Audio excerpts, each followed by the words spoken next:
Warriors Unite! Back with another episode of Regular Warriors 2 and the 1% Club. Hope you guys are doing well. Hope you guys are on your purpose. Hope you guys are continuing to conquest yourselves and other people.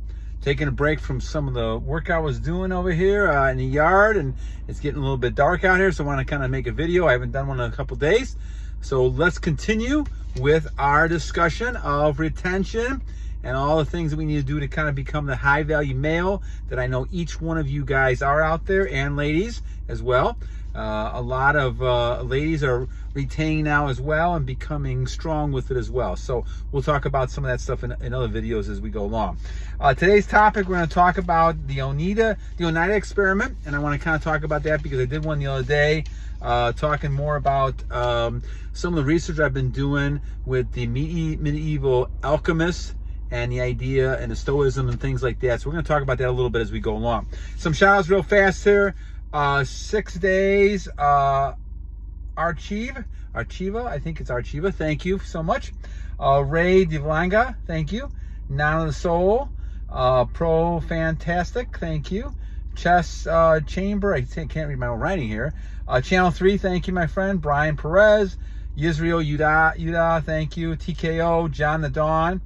IVF, Max Truth 2, thank you, my friend. Gito Genus 247, betterment. Cvato and James Langford, thank you guys for your comments and well wishes, and I think you guys are doing a great job, and thanks for getting all this information in, and we just continue to grow and grow, this is really a discussion type of thing, my friends, as we go along. So at the 2-minute mark here, or 1:45, whatever you want to call it, let's talk about the topic here. So let's talk about this Oneida experiment that we're going to talk about. So the Oneida experiment really was done in the United States. And again, we're focusing on the old theory about the fact of why it is important to have retention. Why are we talking about retention? Now let's go back and take a step back, because in the old days, they had some of the similar issues. The worst thing that can happen is masturbation. It's the worst thing that can happen. The worst thing can happen, talking about losing energy, releasing, that is the worst thing that can happen to a human being, especially a male. Because males have this setup where their power, their ability to create children comes from the fact that they have that semen that we talk about. And it's important to look at this from a biological standpoint, because back in the medieval days, they had the same issues we have today when it comes to this stuff. Obviously, they didn't have internet pictures and things like that, but they had some of the same temptations and attitudes that people had. And once again, this comes from the evil side, the temptation of looking at pictures, the temptation of sleeping around. All these things become dangerous when we're talking about your well-being and health. Now, in the old days, we frown upon a lot of this stuff because it was against you. They used to call it self-abuse. And what happens then is that over time, it's become the norm now. And now we're fighting the battle of being normal to some people. In fact, being healthy to some people. And looking at this and doctors saying, oh, this is healthy and all that. But just remember, back in the 1950s, these doctors, the same kind of doctors, not the same ones, but the same type of doctors, are sitting there talking about how smoking is great, and they're smoking. They did not know about lung cancer. Here, the history of the world tells you how important it is to retain and be a retainer. Why? Well, let's kind of discuss this a little bit. This Oneida experiment really kind of focused on the fact that they were trying to see the effects people had when they retained. Now, even if they had intercourse and sex, they were not actually releasing. Now, I understand, as we talked about this before, this is not an easy thing. But it really, according to what the experiment found out and what we see in history, this is the way to become most powerful with you and the young lady you're with. Because you're getting to a whole new experience when you are still holding on to your semen. Now, the only time I said that you should release is when you're procreating. But now what happens when you even procreate? Yes, you are doing it for a good cause, but let's examine that. you know as well as I do what happens. You feel weaker. You've lost some of the energy. Now, when we talk about the benefits, as they talk about in this whole thing, in this experiment as well, the idea is that you're supposed to keep that semen as long as possible. And in fact, the longer you keep it, and the longer you can transmute it, it goes back up into the system, and all of a sudden, now you have a lot of physical health issues go away.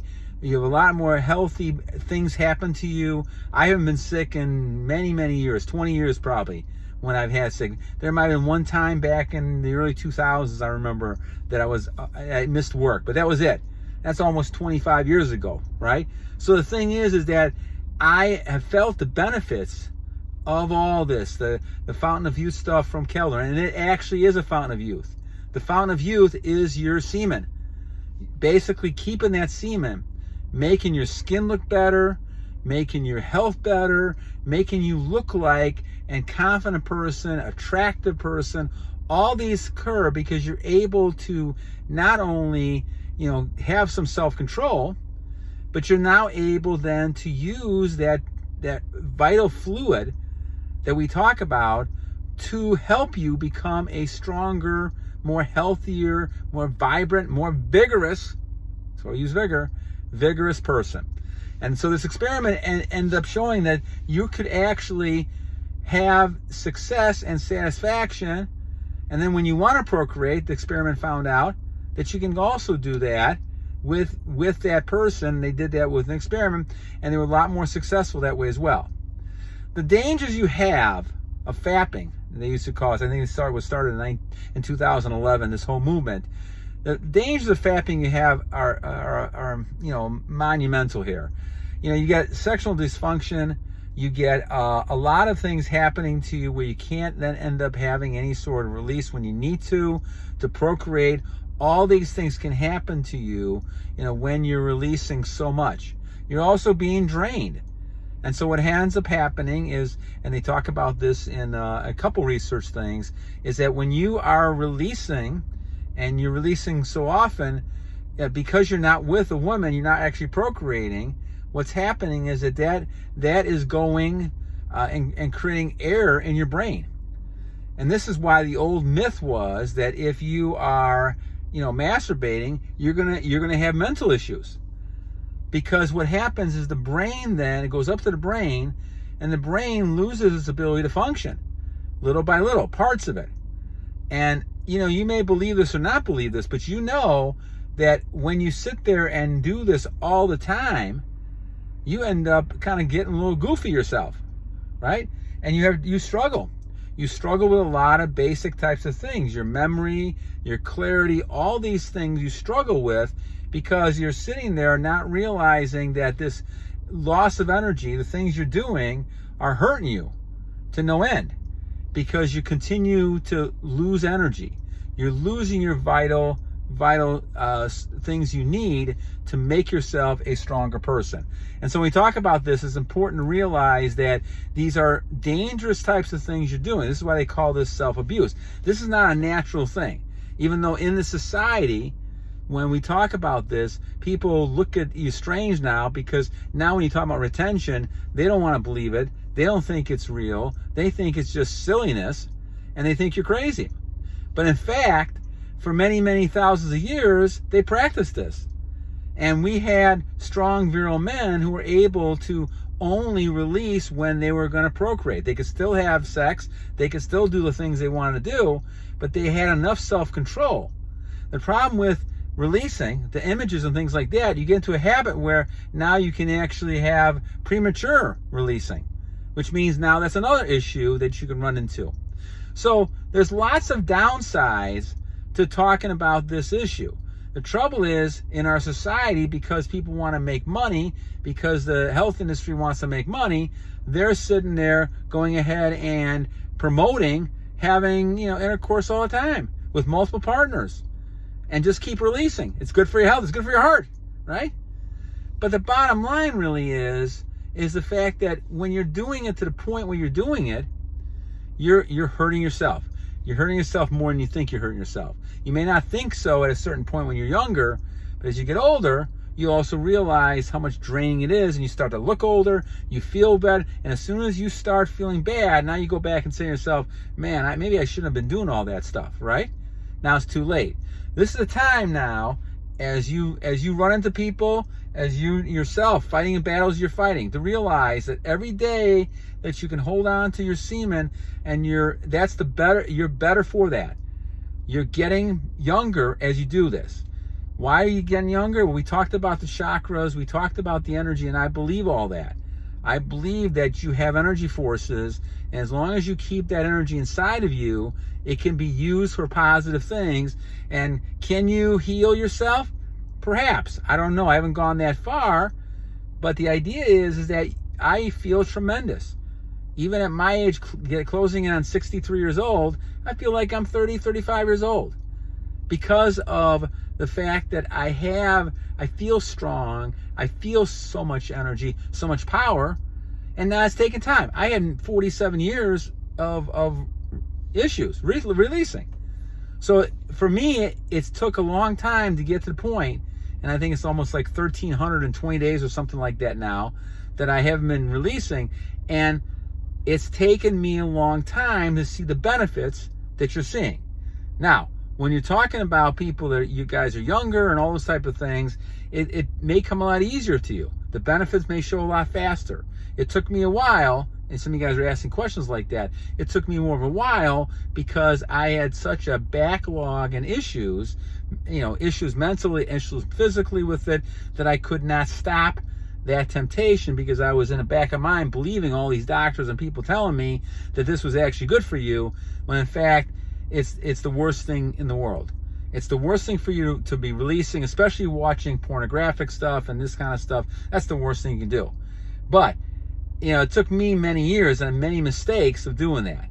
And so that's kind of why one of the reasons we do this channel and we talk about it, to try to help as many people possible to realize we got to stop this behavior.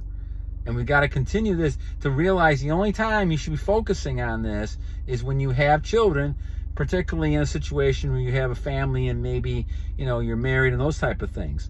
That's when you should probably start thinking about it. But these other times, you should be focusing on using that energy to focus on goals. This is why most men are successful between the ages of 40 and 60, because they're using this energy in a positive way, and they're making themselves more powerful, and they've used it to get away from just chasing women around, and they're using it for good things. And so this experiment is very, very important in many regards, because it kind of indicates that people can get to the point where they're strong enough and self-control enough to not be able to release and have intercourse, and also get the benefits of having intercourse with their wife or someone who is very close to them, and not have to lose that energy. And that's the bottom line. You do not want to lose it. That energy is a life force for you. If you think about it that way, you're going to protect that more and more and more. And I think it's important to protect that, because that's going to help you become stronger, more powerful, achieve your goals. I don't care what your age is. They talk about the fact that if you're able to retain and you're able to do this over a period of time, you could live to 90, 100 years old and still be able to be very vital and be very, very strong, a virile type of person, a vigorous type of person. And that's what I'm hoping to become myself. So I'm using myself as an example. I started when I was 58, 59 years old. Now I'm almost into my 4th year, and I'm working towards that goal. The other thing is you're getting close to your Lord, your God, your Creator, because the more you do this, the more spiritual you become. The physical things are not that important. The physical looks of people are not that important. And all of a sudden, what becomes important is you are focusing on bettering yourself all the way. You're bettering yourself every moment you get a chance to, and that becomes important. So that's why we talk about this type of research as being important. So when I talked about this the other day, and I talked about the Oneida experiment, that's something that's important to look at. And when you guys get a chance, take a look at some of this research that's now indicating that retention has been around a long time. Celibacy has been around a long time. We went away from it because our world has been transformed into this, do anything you want to do type of thing with no consequences. Well, there are consequences with releasing. There's consequences with sleeping a bunch of people. Whether people want to admit that or not, there's consequences. You lose your soul. And what happens is that the evil one can pick that out and use it to tempt you all the time. So, all right, guys. So hope this one helps a little bit. I love talking about this stuff because it's really saved me, and especially we're talking about over the last 4 years now, a big increase based on the fact that I've learned how to self-control better. I've learned how to deal with that retention, and I deal with this powerful force that we all have. I've been blessed. Thank my Creator for an unbelievable, drive. But I was out of control for many, many years. And hopefully now I'm starting to learn how to do it. It's not that you're not going to get tempted. You're getting tempted all the time. But the idea is that you have to be able to focus on looking at what's important to you as you begin to focus on becoming better. Better every day. And as you get better every day, things around you get better. You're conquesting yourself, and you're conquesting everything around you. All right, my friends, enough talk for tonight. Hope you guys enjoyed this. And as I always say, and thank you guys for all your comments, feedbacks, likes, and donations. I appreciate those a great deal. But I always say two things to you guys. First, every day is a new day to a great warrior. And you guys are all great warriors because you're fighting the battle that we need to fight. Now, you may not always succeed. We may get some people lost. We may lose some people, but it's important to keep fighting. And the second thing, my friends, is that we always know that we're always in war here. Every day is a war. And because of that, even though you get knocked down, it's not that you get knocked down. It's not what happens to you. It's how you react. And if you get knocked down, you get back up, you keep fighting the next day, you start retaining again the next day, you start fighting this battle, and you try to overcome this evil one. And that's why I always say, battle!